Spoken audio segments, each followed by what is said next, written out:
Ölkədə nağdsız ödənişlərin təşviqi istiqamətində atılan addımlara baxmayaraq, bəzi ticarət obyektlərində post terminalların ya işləməməsi, ya da bilərəkdən istifadə edilməməsi halları hələ də müşahidə olunur. Apardığımız sorğudan da bəlli oldu ki, bu cür hallarla qarşılaşan kifayət qədər vətəndaşlar var.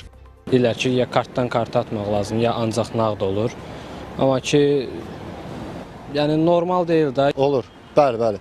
Necə? Məsəl üçün, adi mağazaya girirsən, deyək ki, məhəllə arası marketlər olur ki, deyirlər ki, ver məsəl üçün, amma qıraq bilməsin, kimsə bilməsin. Amma belə kartla bəli, olur. Nadir hallarda olur. Kafe kimi yerlərdə rastlaşmışım bu haldan. Onların kartını atırıq, bəli.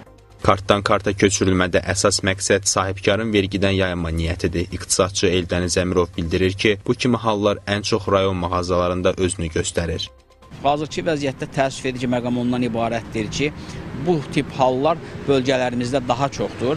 Hətta mən qeyd edərdim ki, əvvəlki dönəmlərdə bilavasitə, belə deyək, bir qədər vergi intizamının gücləndirilməsi müşahidə edilirdi.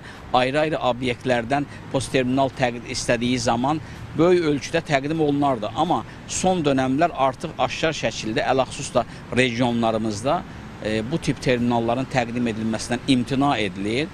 Məsələ ilə bağlı Dövlət Vergi Xidmətindən bildirildi ki, iaşə və pərakəndə ticarət fəaliyyəti ilə məşğul olan vergi ödəyicilərinə məxsus obyektlərdə mütəmadi şəkildə nəzarət aparılır. Post terminallardan istifadədən imtina, kartdan karta köçürmək halları monitorinqlər zamanı müəyyən edilir. Bu cür tədbirlər Vergi Məcəlləsinin 50-ci maddəsinə uyğun olaraq həyata keçirilir. Post terminallar vasitəsilə həyata keçirilən ödənişlər həm şəffaflıq, həm təhlükəsizlik, həm də maliyyə intizamı baxımından vacibdir.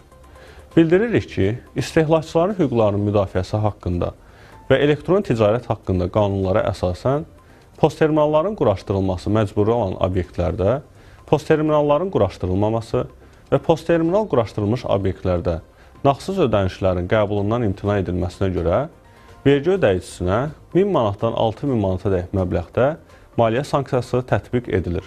Bu cür hallarla qarşılaşan vətəndaşlar 195 bir çağrı mərkəzinə müraciət edə bilərlər. Qeyd edək ki, ilin 8 ayında post terminallardan istifadə ilə bağlı keçirilən nəzarət tədbirləri zamanı 1143 halda qanunvericiliyin tələblərinin pozulması halları aşkar olunub.